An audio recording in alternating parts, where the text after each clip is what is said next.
Welcome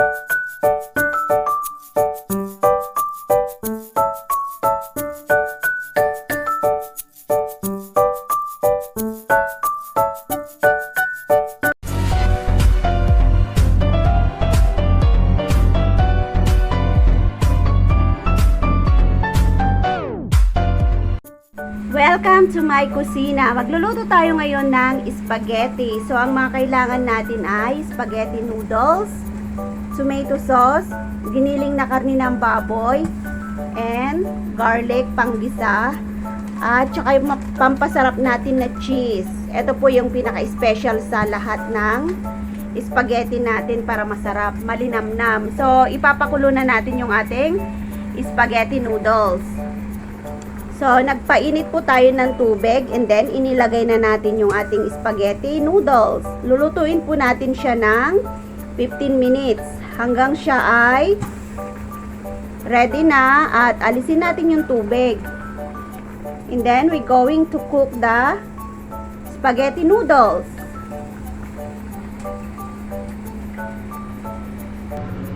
Ready na po yung ating spaghetti noodles. So, alisin na po natin siya sa tubig. Yan. Sarap. At eto na po yung naluto nating spaghetti noodles. Yan, usok-usok pa. Iluluto na po natin yung ating spaghetti sauce. Kailangan po tayo mag-isa. Lalagyan natin siya ng mantika. Igigisa natin yung bawang.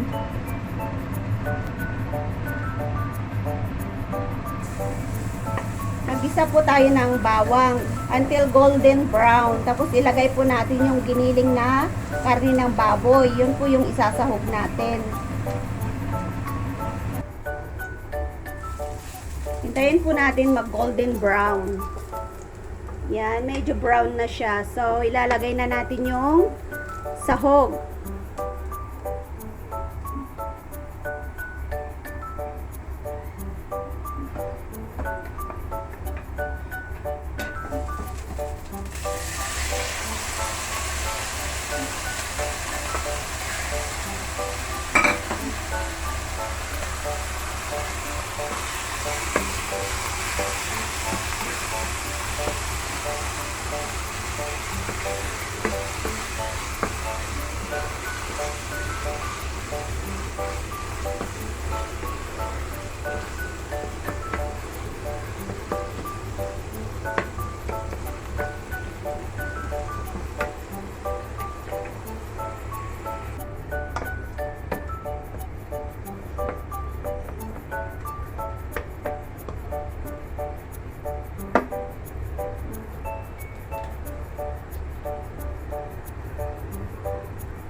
Ayan, luto na po yung sahog nating baboy. So, ngayon, ang isusunod po nating ilalagay ay yung ating tomato sauce. Lalagay po natin lahat yung isang bote.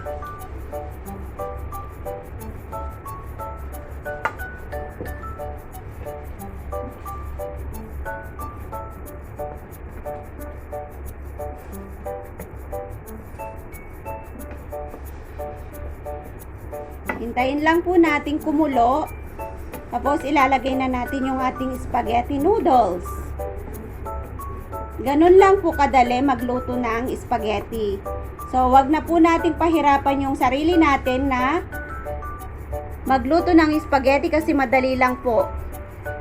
Ayan, eto na yung ating sauce ng spaghetti. Kumukulo na siya. So, yummy!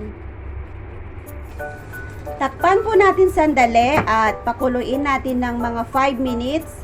Tapos ilalagay na natin yung spaghetti noodles natin.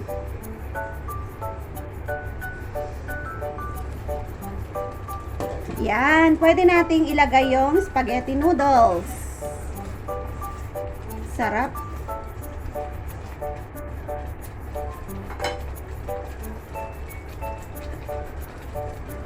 So, ilagay na natin yung ating spaghetti noodles.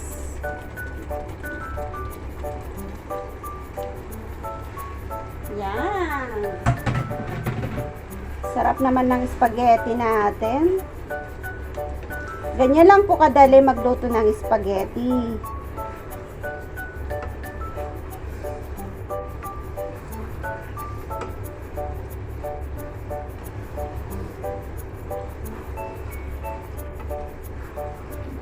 Dahil luto na po yung spaghetti noodles natin, so haluin lang natin konti. Tapos, ready to serve na po yung ating spaghetti.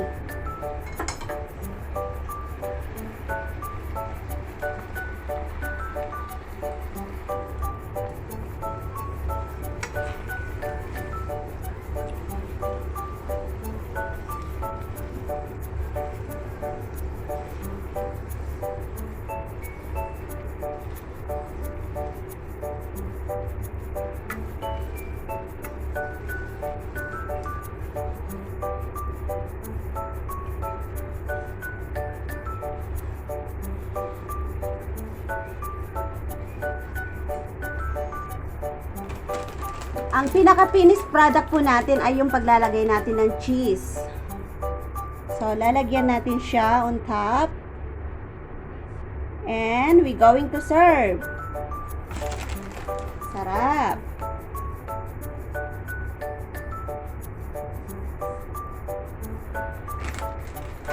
Kain na po tayo.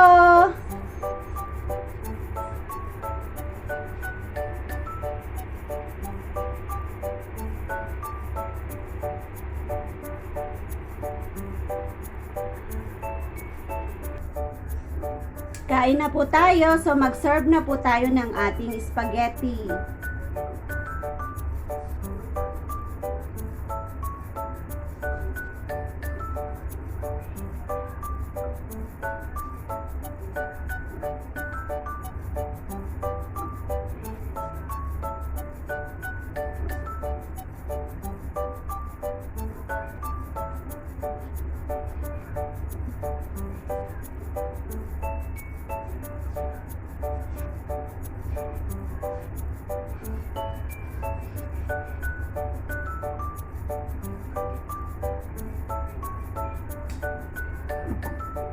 At eto na po yung ating spaghetti ngayon. Sarap. Kain na po tayo.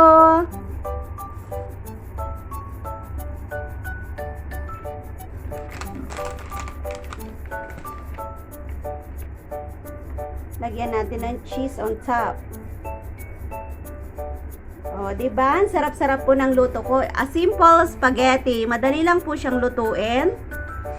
Basta kumpleto po tayo ng ingredients. So, kain na po tayo. This is the one serving. So, lagyan po natin ng tinidor. At imumukbang na natin ang ating spaghetti ngayong gabi. So, marami po akong niluto. So, share po tayo lahat.